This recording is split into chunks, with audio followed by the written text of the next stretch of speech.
Welcome back to differential equations. This video is titled Families of Functions. To remind you where we've been, last time we were starting to look at solving non-homogeneous differential equations.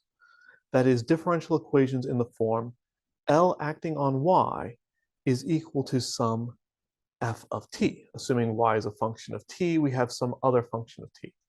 Of course, if we have y a function of x, then this is f of x instead, or whatever variables you use. And if we can guess some particular solution, and we can find the solution to the corresponding homogeneous equation, L acting on YH equals 0, well, our particular solution YP, our general solution YH,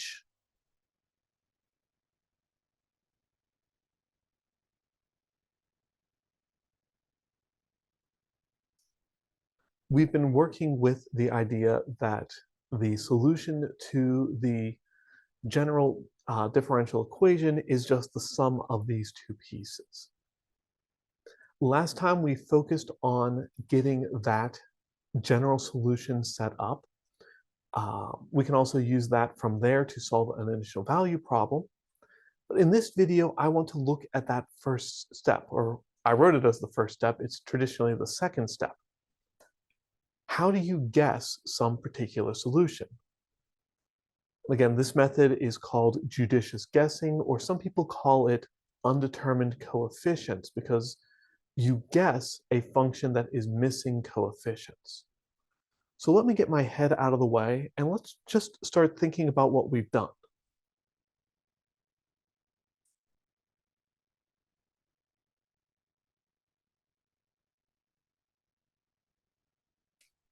The first problem we looked at, we had that f of t was a polynomial. And our guess was a polynomial of the same degree. All right, so yp of t is some a times t squared plus b times t plus c for a second degree polynomial. If we'd had a fifth degree polynomial, we would have just added in a couple more terms. So a times t to the fifth plus b times t to the fourth, c times t cubed, d times t squared, e times t, and f, right? Just however many you need.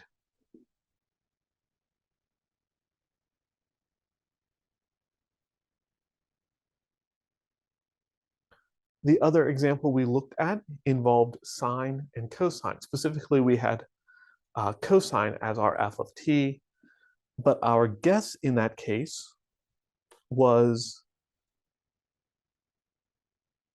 a times sine of omega t plus b times cosine of omega t, where omega was whatever showed up, right?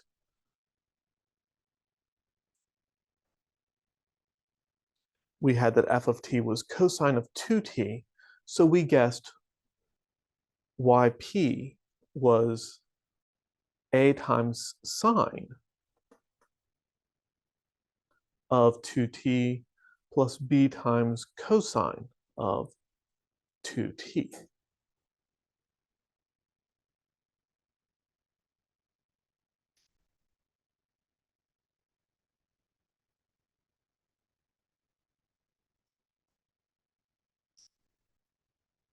And that general pattern is going to keep holding true for us.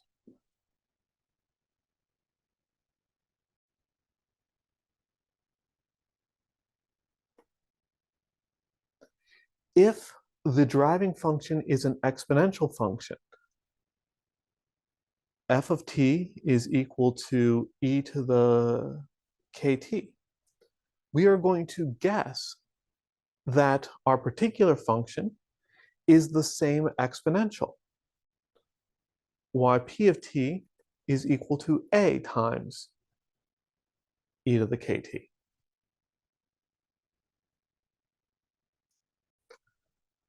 And when you stop and think about it, these guesses should make sense. Polynomials, or power functions more generally, trigonometric functions, sine and cosine specifically, and exponential functions are some of the best behaved functions we have when it comes to differentiation. The derivative of a polynomial is a polynomial 1 degree lower. The derivative of sine and cosine just swap back and forth between each other. The derivative of an exponential is the same exponential.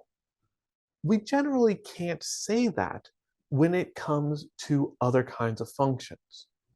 So the method of judicious guessing starts by crossing our fingers and hoping that the right-hand side is already in one of these forms. Although we can get a little bit creative when we get some combinations. And that's really what I want to focus on in this video. What if you have multiple of these things?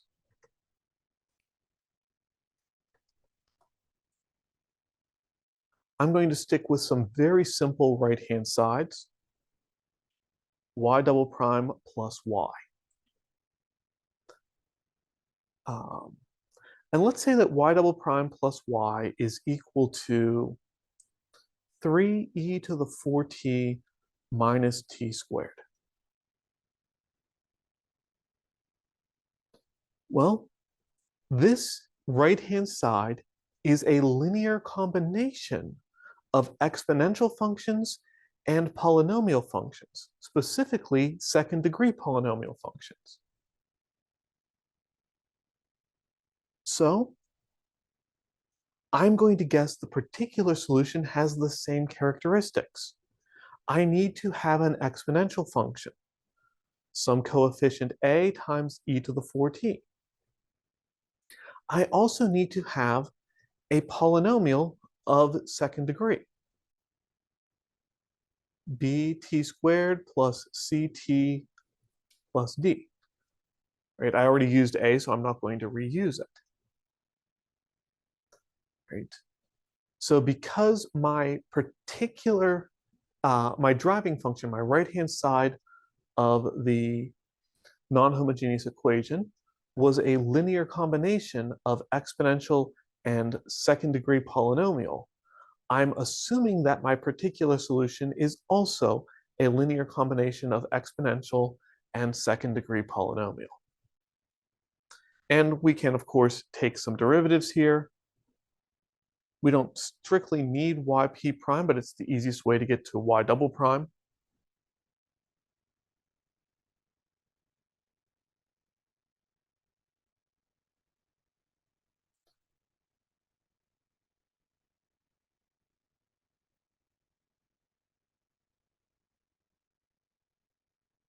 And then plugging those things into my equation, I get 16a e to the 4t plus 2b, that's y double prime, plus y. A e to the 4t plus b t squared plus ct plus d.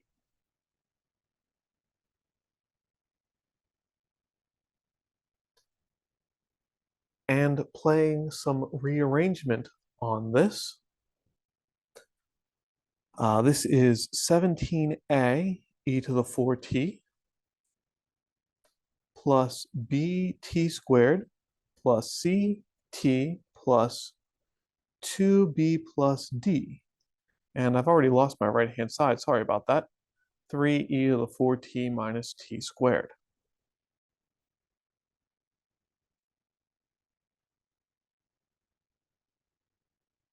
Great. From here, we're playing a matching game with our coefficients, the same way we have before. 17a has to match to 3. B has to match to -1. C has to match to 0.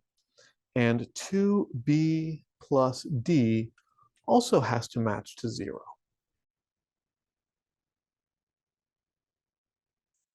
All right. That first equation is very easy to solve. A must be 3 over 17, a terrible fraction, but it works. The second equation and the third equation are already solved, but I'm going to rewrite them.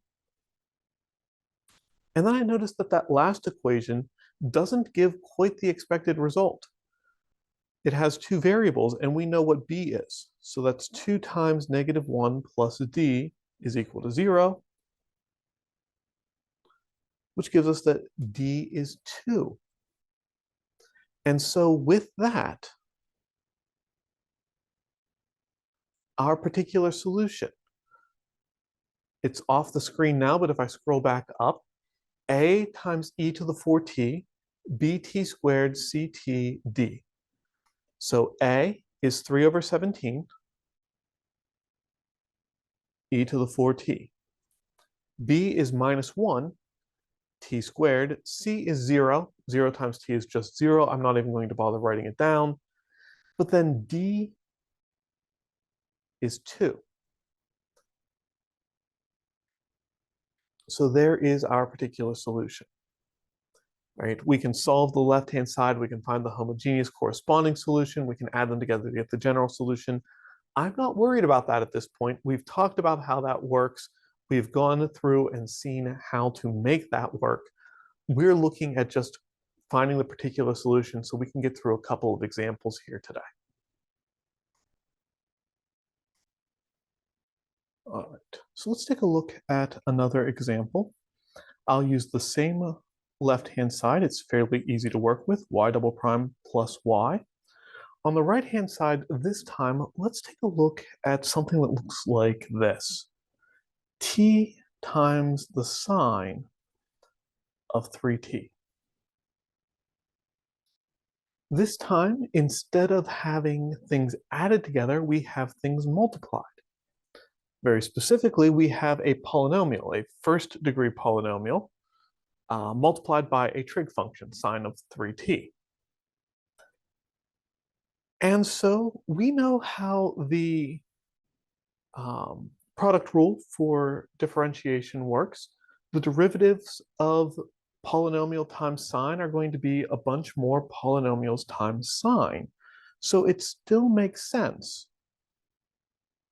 to guess that my particular solution is going to be a polynomial times a trig function.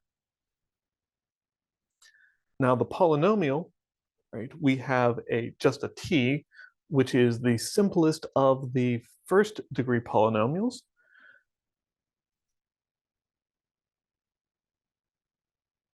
Come on. But here when we're writing our solution, we could have any first degree polynomial. And we'll have that multiplied by sine of 3t. And as we've seen with trig in the past, if we have sine, it could be that it came from cosine. So we'll need another first degree polynomial, ct plus d, times the cosine of 3t. Right? I do want to point out that I don't need another arbitrary coefficient in front of my sine or in front of my cosine. If I distribute this out, at times e sine of 3t, then I'll have an arbitrary coefficient a times e. And there is no benefit to having two factors for my arbitrary coefficient when I could have just left it as a single factor, which will be much easier to solve for later. Right, so there's my guess. Because my right-hand side of the differential equation is a linear polynomial times trig, I'm going to guess that my particular solution is some linear polynomial times some trig function. And then I will differentiate. As we've seen before, we don't technically need the first derivative, but having the first derivative is definitely the easiest way to get to the second derivative. And taking the derivative here is going to involve quite a bit of chain rule work. I'm sorry, product rule work, some chain rule as well, but mostly product rule is going to be the issue. All right, so at plus b times sine of 3t. Differentiating, take the derivative of the polynomial, which is going to give me a, leave the trig function alone, then leave the polynomial alone, and take the derivative of the trig function, 3 times cosine of 3t. And do the same with the second term. Derivative of ct plus d is c times cosine of 3t. And then we will leave the polynomial alone. The derivative of cosine of 3t is negative 3 times the sine of 3t. And technically speaking, we could leave it at that, but it's going to be convenient for us since we have to differentiate again if we do some combining like terms here. I'll group together all of the stuff that has sines in it, and I'll separately group together all the stuff that has cosines in it, and I'm going to write this as negative 3ct minus 3d plus a times the sine of 3t plus 3at plus 3b plus c times the cosine of 3t. And again, the advantage there is that that will make it easier for us when we go to differentiate again to write down y double prime. Right. Once again, we will use the product rule. Derivative of negative 3t minus 3d plus a is negative 3c. And then we will have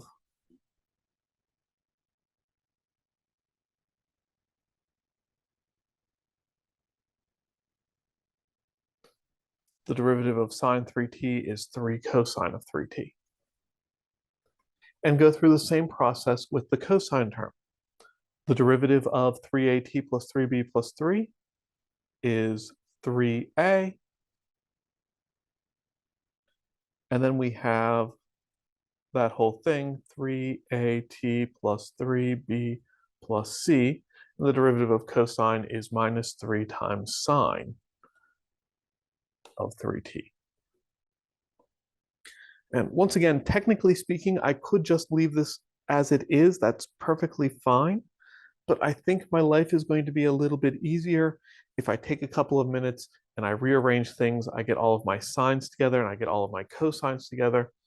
Especially in this case, there's actually going to be some like terms that we can combine and simplify this expression a bit before we go into the full equation. All right, so I've got my minus 3c, and I've got minus 9a minus, I'm sorry, I already lost a term, minus 9at minus 9b minus 3c, all times sine of 3t. And then I've got 3a minus 9ct minus 9d plus 3a, all times cosine of 3t. And we do have those like terms we can combine. So minus 9t minus 9b minus 6c times sine of 3t. And let's put that in this order, minus 9ct. Oh boy. Taking your time, being careful, and not writing at the same time you are talking is very important for making sure you don't make any mistakes in this process.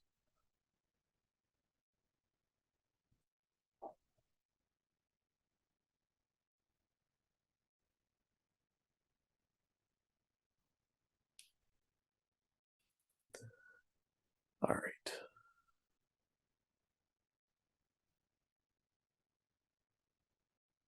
All right, so there's yp double prime. We can scroll way back up and remind ourselves of what yp was in the first place, we can plug those things into our differential equation. So we've got yp double prime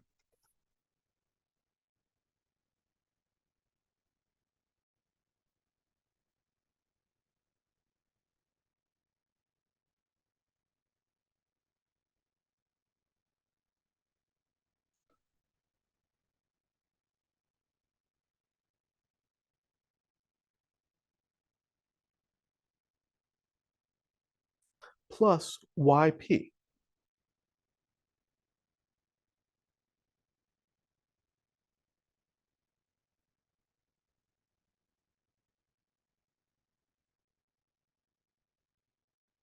equals our right-hand side of the original differential equation was t times the sine of 3t.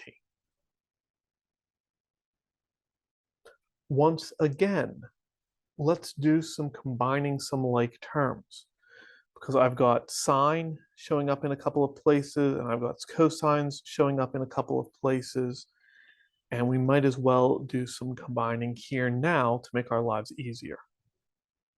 All right, I've got minus 9at plus at, which all told is minus 8at.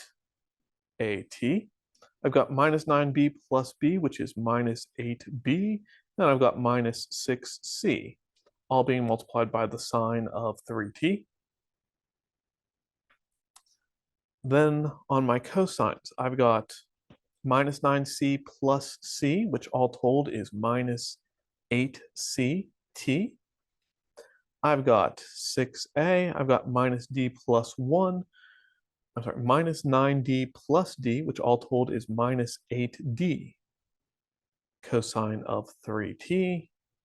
And on the right-hand side, I've still got t times the sine of 3t. All right, so there is the equation we're going to be basing things off of. It's kind of hard to see what's going on because I don't have a screen wide enough to fit this whole equation on, but that's okay. All right, from here, I'm going to do my matching in 2 steps. It must be the case that the polynomial on sine and the polynomial on cosine match up. So I've got minus 8at minus 8b minus 6c is equal to t. And I've got minus 8ct plus 6a minus 8d is equal to 0. This is a system of 2 polynomial equations, which again, we are working under the assumption that the solution to this system must be there for every value of t, and the only way that can work is if corresponding coefficients line up. So I've got minus 8a is equal to 1. I've got minus 8b minus 6c is equal to 0. I've got minus 8c is equal to 0. And I've got 6a minus 8d is equal to 0. A system of 4 equations in 4 unknowns.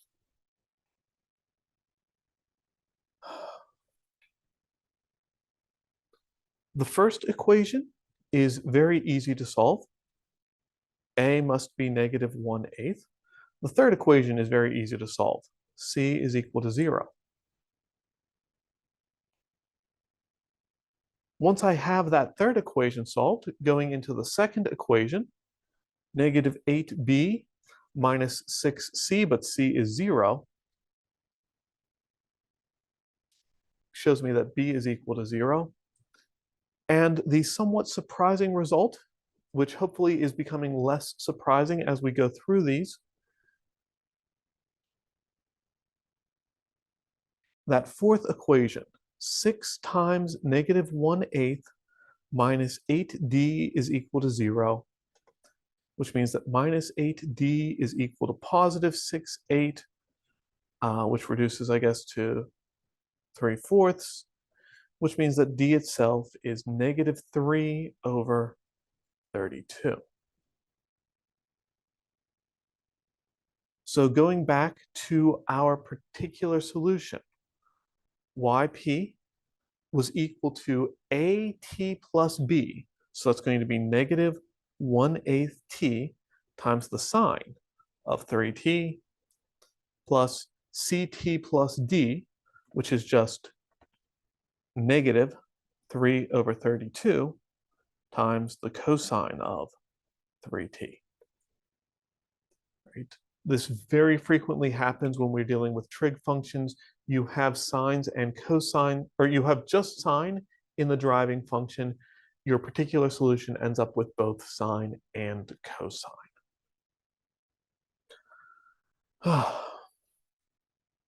This video is starting to get towards lengthy. Let's wrap up with one for you to try.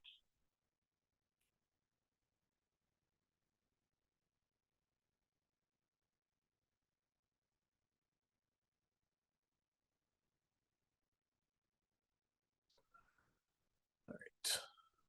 Y double prime plus y is equal to 2e to the 5t minus 5e to the 2t. And I would like you to take a couple of minutes and see if you can figure out a particular solution, right? Again, this time I'm not worried about finding the homogeneous solution. I'm not worried about finding the general solution. I'm worried about using the method of judicious guessing to find that one particular solution that we need in that step of the process. Right? Take a couple of minutes, see what you can do with that one, and I'll see you in the next video.